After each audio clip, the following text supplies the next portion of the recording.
I know what you're thinking. Bodies make sounds. Gases escape, muscles twitch, metal expands, and sometimes, if you've worked around enough death, you hear things you can explain away with science. I used to believe that too.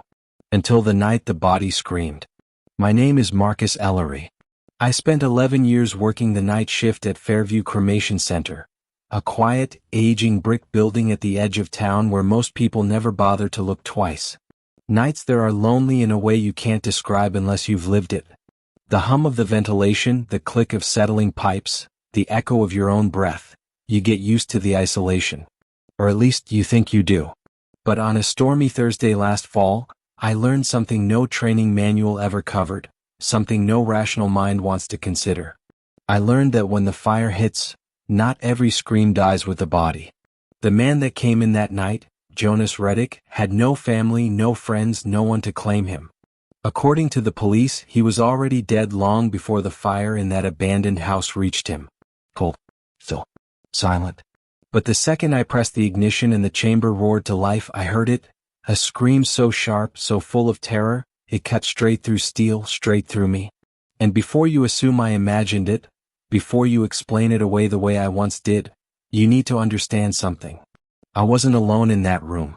I wish to God I had been.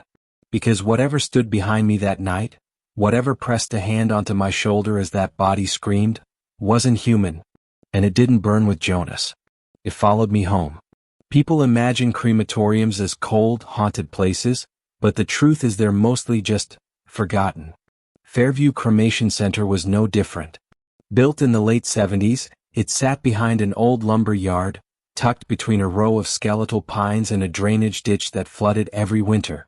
If you drove past at night, you'd barely notice the place, just a dim rectangle of brick washed in flickering security lights. Inside, though, the silence had weight. Fairview wasn't a big operation. 3 full-time employees, 1 part-timer, and me, the night guy. My shift started at 5 p.m. and ended whenever the bodies did. As I signed in that night, something felt off. Not loud, not dramatic, just wrong in a way I couldn't quite explain. The prep room radio, which was almost always left on low by the day shift, was silent. Dead silent.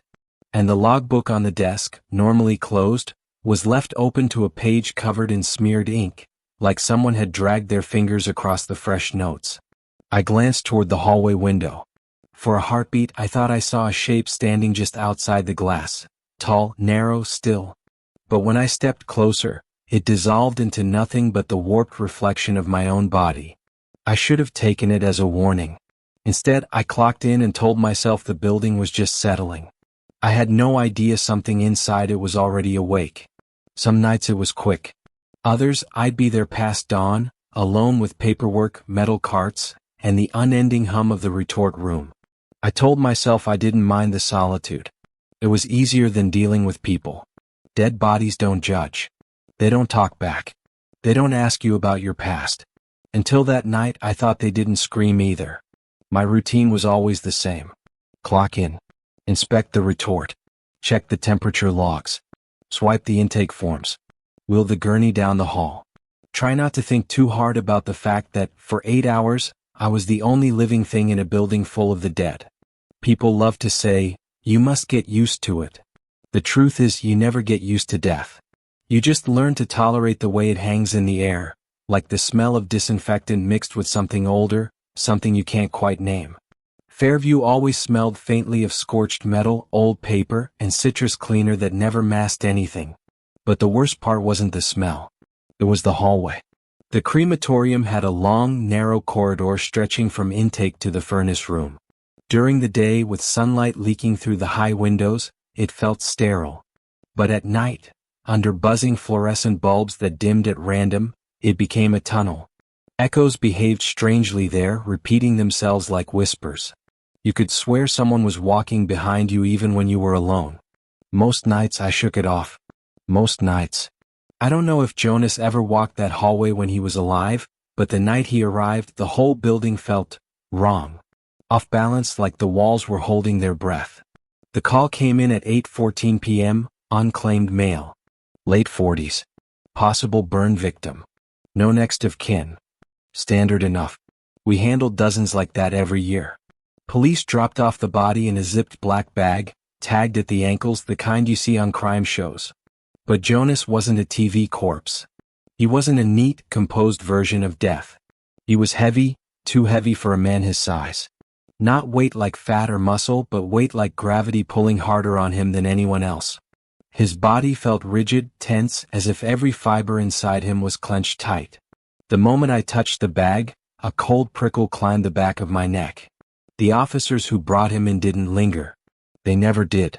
One made a quick comment, "Guy lived in that old boarding house on 6th. Weird place." Whole thing went up like kindling. Then they rolled the gurney inside and left. I wheeled Jonas through the hallway, my shoes tapping against the polished floor in a rhythm that sounded louder than usual. Something about the silence felt deeper that night, like the building itself was listening. The overhead lights flickered once, then steadied. I told myself it was nothing. Everything in Fairview flickered sooner or later. I parked the gurney beside the prep table and unzipped the bag. Burn victims usually have a certain smell, but Jonas was different. Beneath the char, there was a strange, acrid scent, almost chemical, almost metallic, like burnt gunpowder mixed with wet earth. His neck had dark, uneven bruises. Finger marks. Large ones. But the incident report said nothing about a struggle. Nothing about strangulation. Nothing that explained why his expression, frozen beneath scorched skin, looked less like fear and more like shock. Like he'd seen something he didn't believe until the last second. I tried to shake off the unease, tried to focus on the job, but the truth is, from the moment Jonas entered that building, I felt something else enter with him. Something I couldn't see but could feel, in the way the air thickened, in the way the retort room seemed darker than usual, in the way my own heartbeat sounded too loud in my ears. Looking back now, I should have walked out right then. Should have ignored protocol. Should have listened to the instinct screaming inside me. But I didn't. I stayed. And the night kept closing in. I wheeled Jonas into the prep room and told myself to breathe. Nights at Fairview had a rhythm, and the moment you let your mind break that rhythm, the building started to feel bigger than it was. Hollow, watchful, wrong. I'd learned to keep my head down, keep my hands busy, and pretend the silence wasn't alive. But that night, the silence wouldn't stay still. The first sound came as I was transferring Jonas from the gurney to the loading tray. A light tap, tap, tap behind me. Slow, deliberate, like someone trying to get my attention without wanting to startle me. I froze mid-lift, muscles locked. The tap stopped. When I turned around, the hallway was empty. Nothing but the long stretch of dim fluorescent bulbs leading toward the intake door. I swallowed hard and told myself it was pipes, air pressure, anything except footsteps. I'd heard every version of Fairview's groans over the years. But this sound, it had rhythm. It had intention. I tried to shake it off and return to the body. Jonas didn't move, of course he didn't, but something about the way his arm hung off the side of the tray bothered me. Rigor mortis usually softens after a while, but his joints remained locked tight, his muscles stone hard. I adjusted the arm carefully and felt the weight again. That impossible heaviness. Like something inside him refused to let go. Then came the second noise. A soft scrape across the floor. Not metal. Not equipment. Skin. Like a bare foot dragging. My chest tightened. I spun again. Nothing. Just that damn hallway stretching into a murky distance. "Get a grip, Marcus," I muttered under my breath, trying to shake the unease. But my voice sounded too loud, echoing back at me in a way that made me feel stupid for speaking out loud. Fairview didn't like noise. It swallowed it, then returned a distorted version. I focused on the intake sheet, desperate for something normal. Cause of death, smoke inhalation probable. Burn pattern, inconclusive. Notes, subject deceased prior to structural collapse. Additional comments. Victim stated to police weeks earlier that something was trying to harm him. The last line pulled at me. I'd seen odd statements before, grief, drugs, dementia, but Jonas's words stuck in my mind. Something about the bruises on his neck, the uneven pattern, the way they circled like long fingers pressing from behind. I set the clipboard down, grabbed the lever, and began sliding the tray toward the retort. That's when the third noise happened. And this one wasn't subtle. A loud clank, metal slamming against metal, from inside the furnace chamber. I jerked back, heart slamming against my ribs. The retort wasn't on. There was no heat, no moving parts, nothing that should have caused that noise. Even the temperature gauge was sitting steady at 78 degrees. Completely idle. I stepped closer, listening. Silence. But not an empty kind. A dense, suffocating kind, like something was waiting for me to get closer. I leaned in, looked through the small round window on the chamber door, and felt my blood run cold. It was so dark inside I shouldn't have been able to see anything. But I swear I saw a shape shift ever so slightly in the shadows. A curve of something pale. A ripple of motion. I blinked and it was gone. Maybe it was never there. I backed away and shook out my hands. They were trembling. Art. Routine. I needed routine. That's what I told myself every time paranoia tugged at my mind. Stick to the process. I wheeled Jonas fully onto the tray, locked the mechanism, and checked the identification tags one last time. But as I bent over, a sudden cold gust swept across the room, so sharp it stung my skin. The intake door was closed. The vents were off. There shouldn't have been any airflow. I straightened slowly. Jonas's head had shifted. Not by much. Just a few inches to the right. But enough that his burned, half-charred face now pointed directly toward me. The room felt too small, like the walls had leaned in. "No," I whispered, shaking my head hard. "No. That's not," he didn't. "Bodies settle." That's what I told myself. Bodies shift. Except he hadn't moved earlier. Except rigor mortis shouldn't allow movement this late. Except the sound I'd heard right before, the scrape. I forced my eyes away, grabbed the ignition key and walked toward the control panel. Halfway there, my foot hit something. A small object slid across the tile and skittered to a stop. I looked down and felt my stomach twist. A single fingernail. Blackened. Curved. Not broken off. Not cracked. Rip. My breathing turned shallow. I looked back at Jonas. His left hand was curled tight, knuckles locked, fingers stiff, except one. The middle finger had no nail. I backed away so fast I almost tripped over the power cables. "Stay focused, Marcus," I whispered, but the words felt useless. My own voice sounded like it belonged to someone else, someone pretending to be calm. I reached the control panel and browsed through the diagnostics. Everything looked normal. System ready. Temperature stable. No errors. No anomalies. But when I touched the increased temp dial, the panel flickered. What? Twice. Like a glitch. Then the lights overhead dimmed for several seconds before buzzing back to life. The air around me shifted, thickening. My ears popped as if someone had opened a pressure seal. Then the fourth sound. A whisper. Not a breath. Not a draft. A whisper. Right behind me. Close enough that I felt warmth against the back of my neck. I spun around, knocking my elbow against the panel. Nobody there. Nothing out of place. Except the room felt occupied. That's the only way I can describe it. Occupied. Like someone stood inches away, invisible, waiting for me to proceed. Every instinct in my body screamed to leave. Run. Quit. Walk into the night and never come back. But protocol forced my hands. And pride. And routine. I pushed the tray forward, hearing the metal groan as it locked into place. I touched the chamber door and felt something ice-cold pulse through the steel, as if something on the other side was pressing back. I swallowed hard, grabbed the handle, and pulled it shut.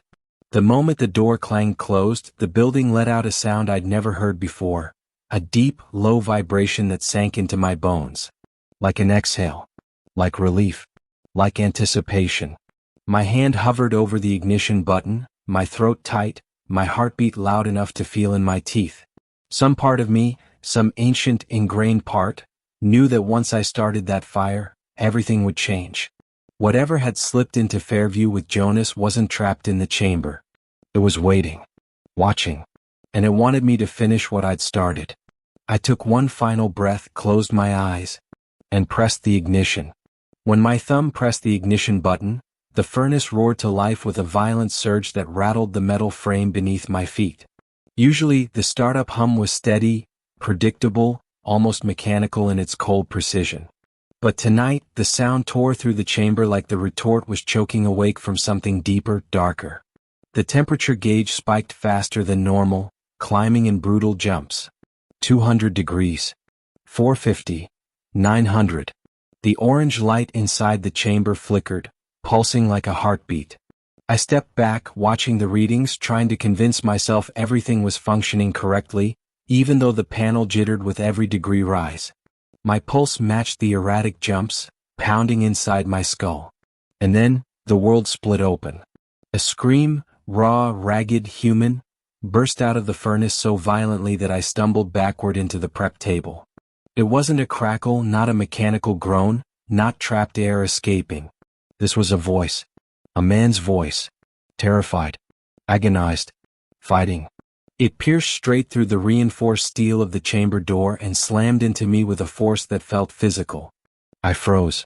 The scream rose higher, longer, building into a frenzy that made my knees weaken. I clutched the edge of the table, my breath caught in my throat, unable to look away from the sealed chamber even though I wanted to. My body shook in a way I couldn't control, adrenaline burning through every nerve.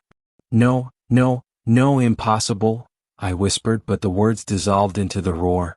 Then a second sound joined the scream. A pounding. Thud. Metal rattled. Thud. Again. Harder. Thud, thud, thud. Someone, was slamming their fists against the inside of the furnace door. My legs nearly buckled. I grabbed the control panel, my fingers slipping across the plastic surface slick with sweat. The pounding grew more frantic, matching the rising pitch of the scream, like a man trapped in a burning room begging for escape. Every instinct told me to shut the furnace off. No. But when I reached for the stop switch, the entire panel flickered violently and died. All the lights on the console went black. The scream didn't. It grew louder, so loud the floor vibrated beneath my boots, so loud the overhead lights buzzed and sputtered. The walls trembled as if something inside the chamber was throwing itself repeatedly at the door. No. Stop. Stop. God, stop. I shouted, slamming my hand against the panel. Nothing worked. The system was dead. But the fire kept burning. And whatever was inside kept screaming. I turned toward the furnace door. The round viewing window glowed with a furious light. Through the shimmer of heat and fire, I saw movement. A dark shape flailed, limbs thrashing, pressing against the metal. A hand slapped against the inside of the window, charred, twisted, fingers splayed in a desperate plea. I stumbled backward until my spine hit the wall. Every breath scraped through my chest. Jonas, you're dead. You're dead, you're dead. The words spiraled useless. My own voice sounded surreal over the roar of fire and agony. And then the screaming changed. It shifted from terror to something else, something worse. A deeper, guttural sound tore through the metal, like rage being ripped from a throat that shouldn't be able to speak. A roar of fury and pain and accusation. As if the person inside knew exactly who had put him there. As if he was screaming for me. That thought sent an icy stab through my spine. I forced myself to move, darting toward the breaker panel on the far wall. Maybe I could kill the power manually. Maybe. My hands trembled so violently I missed the first switch entirely. I grabbed another, yanked it down, and the lights snapped off. For 2 seconds, the room plunged into pitch-black darkness. The scream did not stop. It echoed through the void like it lived inside it, bouncing from wall to wall, swallowing every inch of silence until I thought my skull might crack from the pressure. When the backup emergency lights flickered on, dim and blood-red, I looked at the furnace door. A dent bulged outward from the center. Something had struck the steel hard enough to bend it. My throat tightened into a knot. The heat radiating from the chamber felt wrong, uneven, pulsing, almost alive. It washed over me in waves that made my vision blur at the edges. Another thud, the biggest yet, made the entire door shudder. I could hear the hinges strain. I staggered backward, feet tangling over each other. My spine hit the prep table again. My breath came in jagged gasps.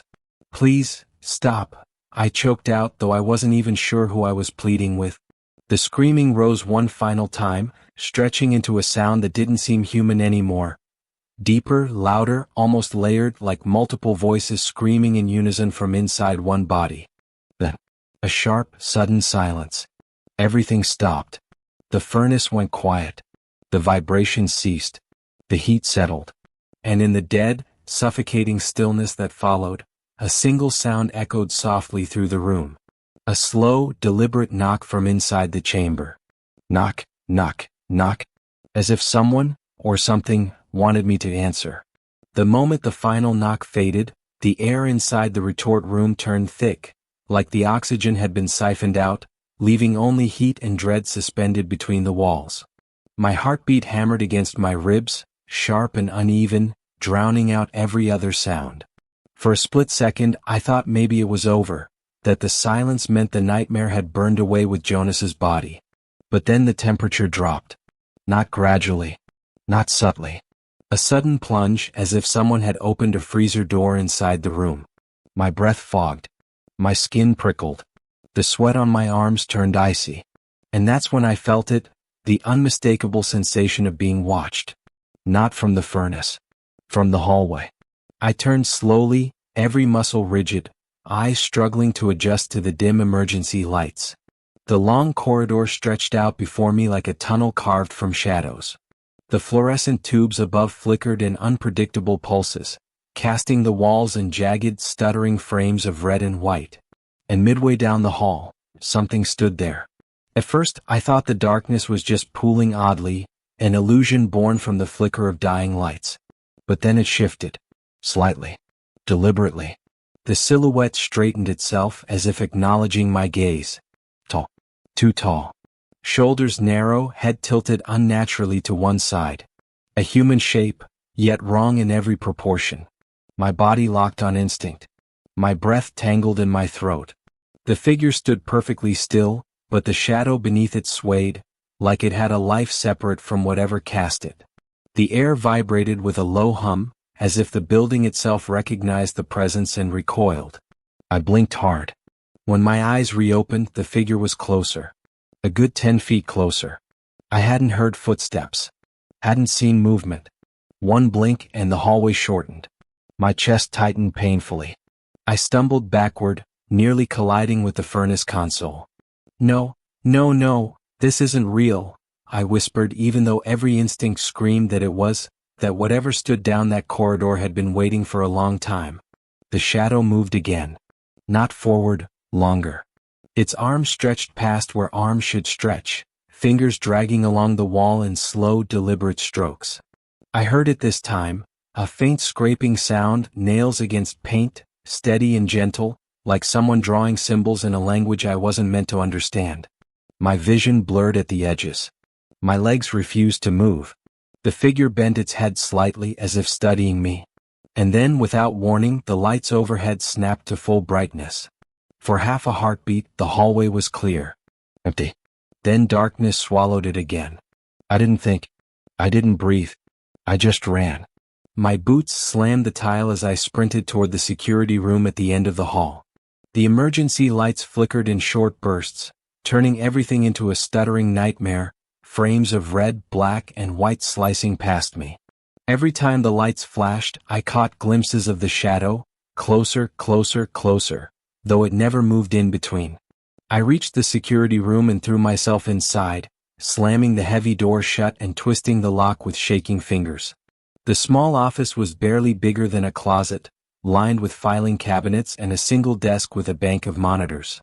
The hum of the computers felt like a lifeline, a thin thread of normalcy in a night shredded by impossibility. For a moment, I allowed myself to collapse into the chair, breath heaving, hands trembling uncontrollably. I was safe. A door was between us. A real, solid barrier. Or so I thought. Something brushed the other side of the door. A soft, almost polite tap. My entire body tensed. Another tap. Slow. Intentional. Like a knock painted in reverse. I stared at the door, unable to blink. Then the tapping stopped. Silence. Not comforting silence, expectant silence. As if something was leaning close, listening to my heartbeat through the wood. I forced myself to turn toward the monitors, hoping for clarity, for proof that I'd imagined everything. But the security feeds only deepened my horror. Camera 1 hallway. Completely empty. Camera 2 retort room. Chamber glowing hot. No movement. Camera 3 intake hall. So silent. Then camera 4 blinked. Static. Static. Static. And then a frame. My breath caught in my chest. The shadow.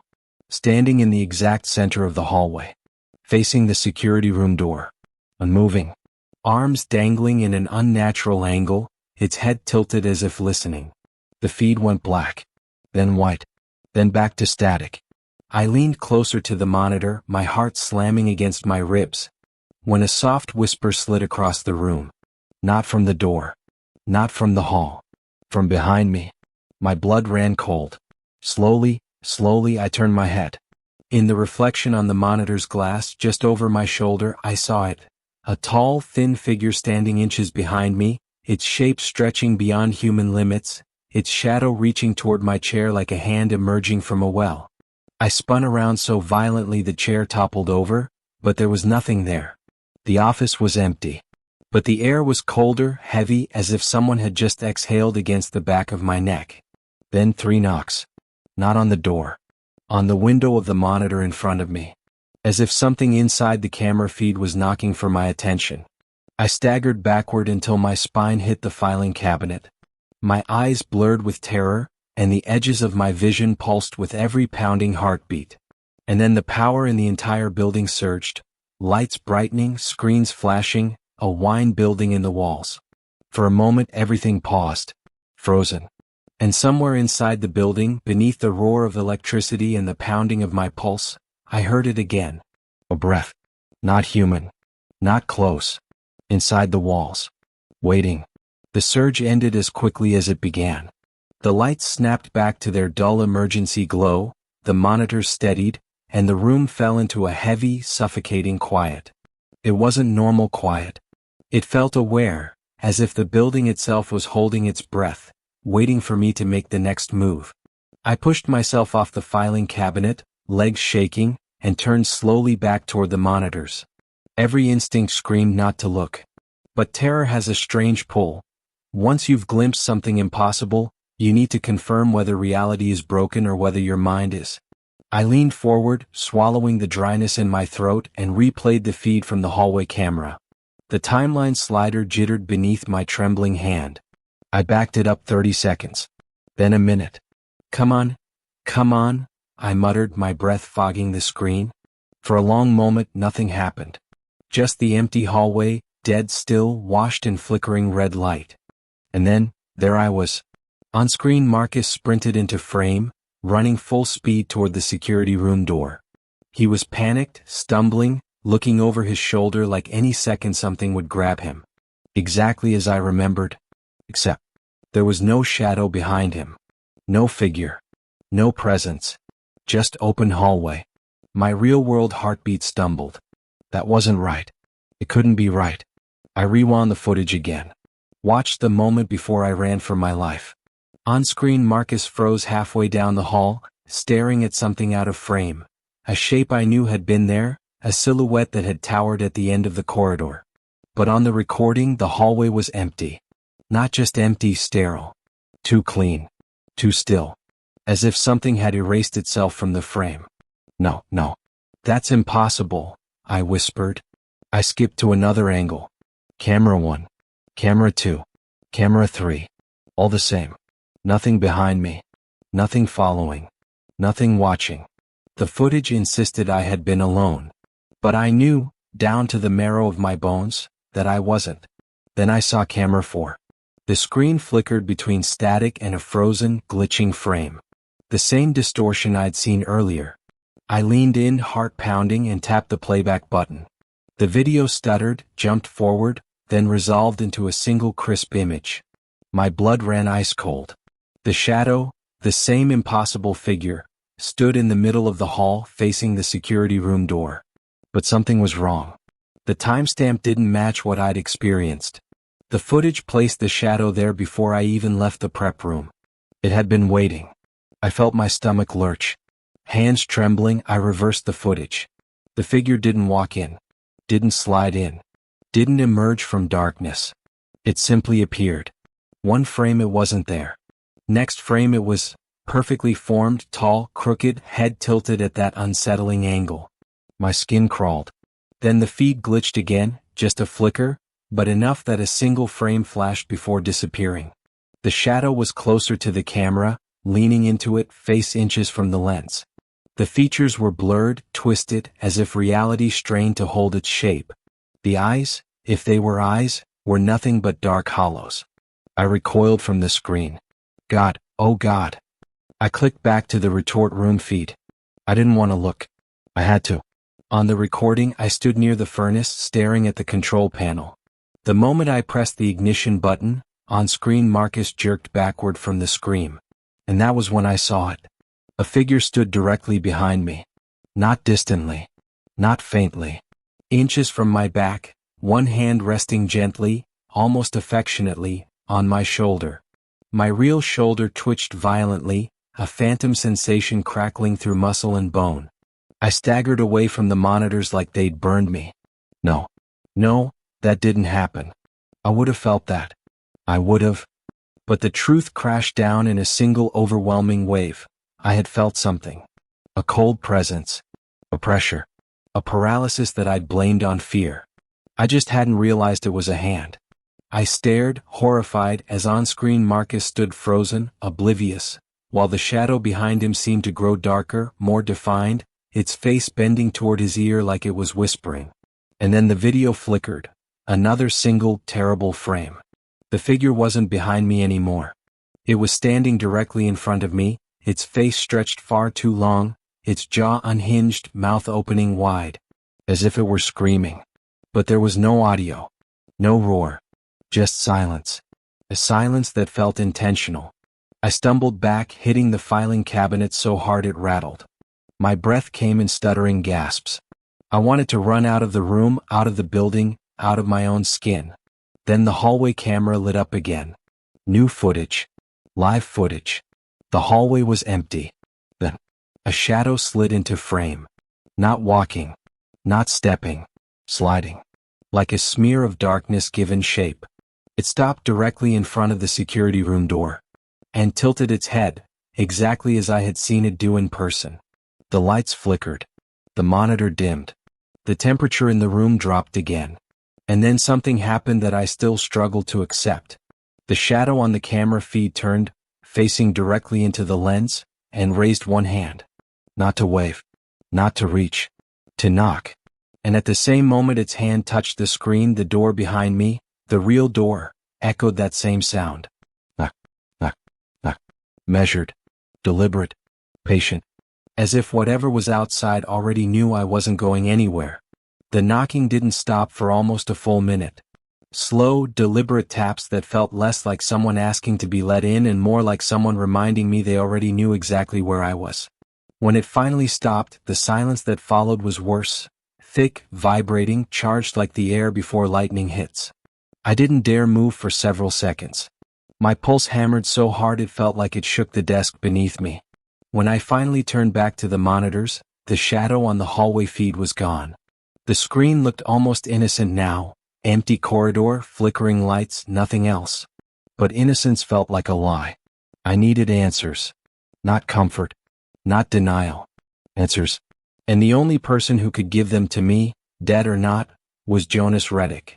My hands trembled as I dug through the filing cabinet beside me. The drawer screeched open, echoing through the cramped room like a scream. Paper files, reports, old intake forms, all jumbled together. I flipped through them until I found the one I needed. Reddick Jonas Clyde. Age 47. Unclaimed. Cause of death, inconclusive. I flicked on the desk lamp and opened the folder. Right away something felt wrong. The first page wasn't the autopsy report, it was a police statement stapled crookedly on top. I didn't remember seeing it earlier when I checked the intake form. The paper was wrinkled, smudged, as if handled too many times by too many different hands. Statement taken 3 weeks before death. Filed by Officer L. Hernandez. I read the first line and a cold shiver crept slowly up my spine. He's in my room again. Every night, he stands in the corner and watches me. My throat tightened. My eyes moved faster. Jonas described a man-shaped shadow, that followed him through abandoned buildings, shelters, alleyways. He claimed it knew when he tried to sleep, knew when he tried to leave town, knew when he tried to hide. It's not a person. I know what people look like. This thing stretches. It bends. It breathes wrong. Breathes wrong. I thought of the whisper behind me in the security room, the warmth that wasn't warmth at all. I kept reading. The officer noted that Jonas appeared delirious, possibly under influence or paranoid. But Jonas insisted. It doesn't just watch. It touches. It leaves marks. I stopped. Marks. My mind flashed back to the bruises I'd seen circling Jonas's neck, dark, uneven fingerprints larger than any human hand. They weren't random. They weren't masked by the burns. They were deliberate. I turned the page. A photograph was clipped to the corner. A grainy shot of Jonas weeks before his death, sitting in a shelter lobby. His eyes weren't looking at the camera. They were focused behind him, wide, alert, terrified. I squinted. Behind his shoulder, near the edge of the frame, the shadows were darker than they should have been. A shape stood there. Tall. Blurred. Head tilted the same way the figure in the hallway had tilted. My stomach twisted. I flipped another page. The autopsy report listed oddities. Cardiac arrest without clear cause, extreme muscle tension at time of death, bruising inconsistent with accident, fingernail damage suggestive of self-defense. Self-defense. Against what? I read on, faster now, hands sweating. Last page of the folder. Shelter incident report. 3 nights before his death, Jonas ran screaming from his cot, claiming it had crawled onto his chest and pinned him down. Witnesses saw him flailing, gasping for air, clutching his throat as if someone were strangling him. But no one else saw a body. No one saw a hand. No one saw anything at all. He was alone. Except he wasn't. Just like I had been. A sudden memory hit me, standing in the retort room hours earlier, frozen as a cold weight pressed against my back. I blamed fear. Imagination. But what if Jonas had felt the same hand? What if it had followed him into that abandoned building? What if it had killed him long before the fire? I flipped the folder shut and pressed both hands against my face, trying to breathe past the rising panic. Jonas hadn't been insane. He'd been hunted. And now that thing had followed me. The emergency lights flickered again, casting the room in brief flashes of red. My shadow jumped on the wall, elongated, distorted in a way that made my pulse spike. No, not my shadow. Something else. Slowly, painfully slowly, I lowered my hands and looked back at the hallway feed. At first, I thought the camera had glitched again. But then I realized it hadn't. Something moved in the far corner of the hall, too fluid to be human, too dark to belong in the physical world. A smear of black stretched along the wall, dragging behind a shape I recognized but desperately wished I didn't. It was coming back. Jonas's truth had become mine. And the building wasn't done with me yet. The smear of darkness on the hallway feed thickened, stretching, pulling itself forward like tar sliding uphill. I tore my gaze away from the monitor and pressed my back harder against the filing cabinet, fighting the urge to run even though I knew there was nowhere left to go. Then, from the direction of the retort room, a deep metallic groan rolled through the building. The furnace. Even through walls and distance I recognized that sound. The retort only groaned like that when the internal temperature dropped too fast. Something that should have been impossible unless the breaker shut the entire system down. But I hadn't touched the breaker. And nothing in this building had been obeying rules for hours. Another groan pressed through the air, vibrating the floor beneath my boots. The lights fluttered weakly, then steadied at a sickly dim. My stomach twisted. The fire was dying. The thing that had screamed, pounded, begged, or raged inside the furnace was being released. A cold rush of instinct cut through me like a blade. I had to check the retort. Not because I wanted to, not because I was reckless, but because some part of me, some primal, terrified part, knew that whatever was happening in that chamber mattered more than whatever slunk down the hallway. I pushed open the security room door just enough to peer out. The hallway was empty. But that didn't comfort me. It just meant it had moved. I forced my legs into motion, one trembling step at a time, moving down the corridor with the caution of someone walking through a minefield. Every shadow felt too deep. Every flicker of the lights felt too intentional. The temperature dropped with every foot I advanced, biting into my skin, squeezing my lungs. When I reached the retort room doorway, the lights above me sputtered and failed completely. Darkness swallowed the space. Only the faint orange glow from inside the furnace cast any light at all, washing the room in a pulsing, hellish heartbeat. I stepped in, teeth clenched, breath shallow. The temperature gauge beside the chamber door flickered erratically. 1450 degree, 980 degree, 520 degree, 120 degree. Dropping so fast the digital numbers blurred and jittered. A cold sweat crawled across my back. That shouldn't be possible. A furnace like this didn't cool down in minutes. Not even hours. Unless something inside it was sucking the heat out. A soft sound drifted through the dark. Not a scream. Not a knock. A rustle, fine, delicate, like footsteps over ashes. My pulse spiked. I forced myself forward toward the glowing round window. My breath fogged the glass. Inside the chamber, the fire had collapsed to an uneven smolder, glowing embers scattered like dying stars. The silhouette of Jonas's body wasn't there. Not in the way it should have been. Ashes were disturbed, shifted, as if something had moved through them. A trail, thin, irregular, led from the center of the retort toward the door. Another rustle. Right behind the chamber door. Close. My spine locked. My mouth went dry. Slowly, hesitantly, I lowered my gaze to the floor in front of the furnace. That's when I saw it. A single wet footprint in the layer of fine ash on the tile. Human-shaped. Bare. Fresh. Another appeared beside it. Not stamped, formed. As if an invisible foot pressed down, flattening the ashes, revealing moisture and heat beneath. My body refused to move. Every instinct screamed to run, but my legs felt fused to the ground. The footprints faced toward me. The embers pulsed. Once. Twice. Then the entire chamber went black. No fire. No glow. No heat. Just a sudden, complete void. And in that razor-thin moment between light and darkness, I heard it. A slow inhale. Right behind the sealed furnace door. Oh. What? Something drawing breath for the first time. My blood turned to ice. The retort, my last barrier, had gone cold. Whatever had been screaming inside was no longer burning. It was standing. I didn't remember leaving the retort room.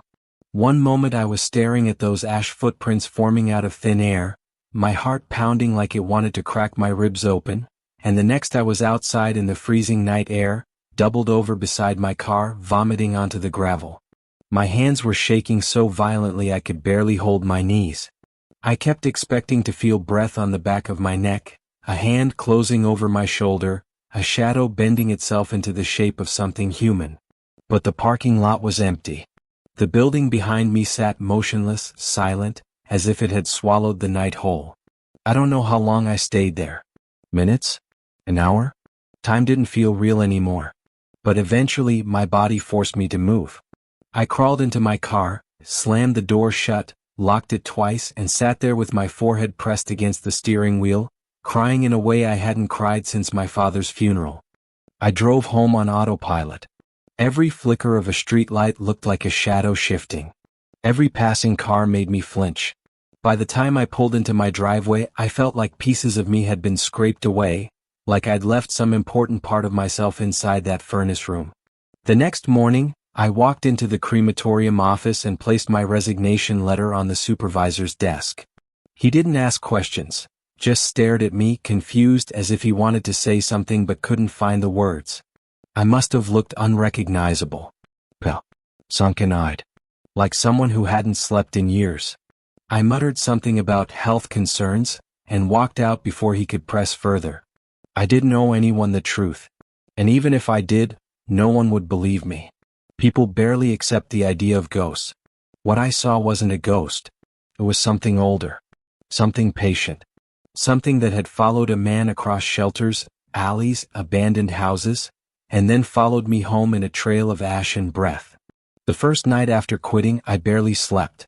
I lay awake listening to the hum of my refrigerator, the distant traffic, the wind moving through the cracked siding. Every sound felt loaded, intentional. Every shadow stretched a bit too far. At 3:17 a.m. I heard it. 3 soft taps on the wall beside my bed. Not loud. Not aggressive. Just a rhythm I recognized all too well. Knock, knock, knock. My breath froze. Tears filled my eyes before I realized I was crying again. It had followed Jonas. Then it had followed me through the building. Now it had followed me home. I left my job. I left the crematorium. But the crematorium, the thing inside it, didn't leave me. And as I sat there in the darkness of my bedroom, staring at the wall where the knocks had come from, I understood something with absolute clarity. I hadn't escaped. I had only opened the door wider. I used to think nightmares stayed where they belonged, in the dark corners of your mind, behind your eyelids, nowhere near the real world. But that was before the night Jonas Reddick came into my life. Before the retort. Before the screaming. Before the shadow learned my name.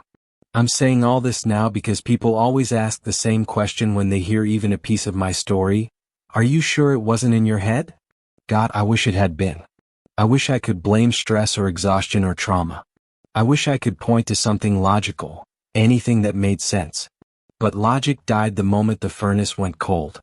The moment footprints appeared in ash that hadn't been touched by human feet. The moment the camera showed hands resting on my shoulder when nobody stood behind me. I've replayed that night in my head 1,000 times. I've tried to convince myself the shadow was an illusion, that the screams were machinery, that the knocks were settling wood. But every night, without fail, at almost the exact same time, I hear it. Knock, knock, knock. Sometimes on the wall. Sometimes beneath the floor. Sometimes right beside my bed. 3 taps, always patient, always soft. As if whatever followed me doesn't need to rush. As if it has all the time in the world. I haven't been back to Fairview Cremation Center since that night. The building still stands. Still runs. Still takes in the forgotten dead. I've thought about warning the others who work there, but what would I say? Something stepped out of the furnace and followed me home? They'd laugh. Or worse, they'd listen. And if they listened, maybe it would hear them too. There's one last thing I need to admit, something I've never said out loud before. Sometimes, on the nights when the knocking stops, I feel a breath on the back of my neck, warm and slow, like someone leaning close to whisper. But there's never a whisper. Just the breath. Like it's waiting. Like it knows I'm telling this story. So if you're listening, please don't think I'm asking for help. It's too late for that. I'm just trying to explain something simple. I wasn't alone in the crematorium that night. And I'm still not alone now. The knocking has started again. I think it's finally coming inside.